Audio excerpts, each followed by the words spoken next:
রোজ school শেষে সে বসে থাকতো একা, চুপচাপ, কিন্তু কেউ কখনো তার ছায়া দেখেনি। সে কে ছিল? একটা মেয়ে যার ছায়া ছিল না। গ্রামের স্কুলে সদ্য নিয়োগ পেলেন তরুণ শিক্ষক তন্ময়। স্কুল ঘরটা একটু পুরানো, পাশেই বিশাল বটগাছ।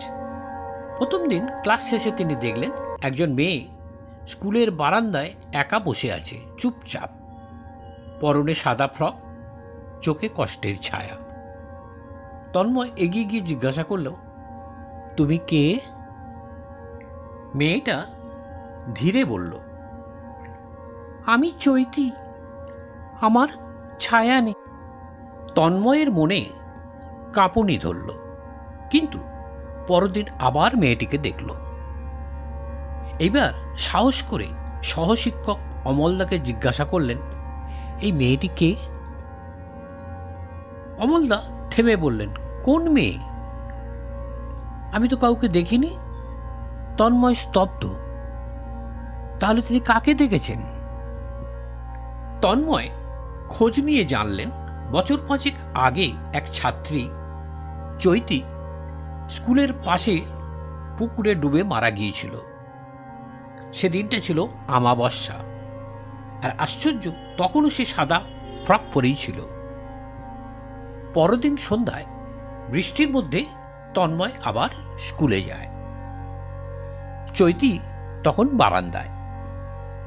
সে ধীরে বলে, আমার ছায়া চলে গেছে। মৃত্যুর পর থেকে আমি খুঁজছি আমার ছায়াকে। তুমি কি দেখেছ? তন্ময় কাঁপা গলায় জবাব দেন, না, আমি তো মৃতদের সাথে কথা বলতে পারি না। চৈতির চোখে জল।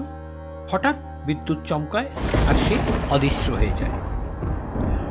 তন্ময় এর পরদিন স্কুলে গিয়ে দেখে দেয়ালে একটা পুরনো ছবি টাঙানো, চৈতির ছবি। ছাত্রমৃত্যু 5 বছর পূর্তিতে এক প্রকার স্মৃতিফলক। ছবির নিচে লেখা, ছায়াহীন সেই মেয়ে যার অপেক্ষা আজও ফুরোয়নি। তন্ময় অবাক হয়ে দেখে ছবিতে চৈতির ছায়া নেই, শুধু তার হাসি মুখ। এই গল্প যদি আপনাকে ভাবায়, তাহলে সাবস্ক্রাইব করে পাশে থাকুন পাঠশালা প্যালেসের। আরও ভৌতিক গল্পের জন্যে ঘুরে আসুন আমাদের প্লে লিস্টে।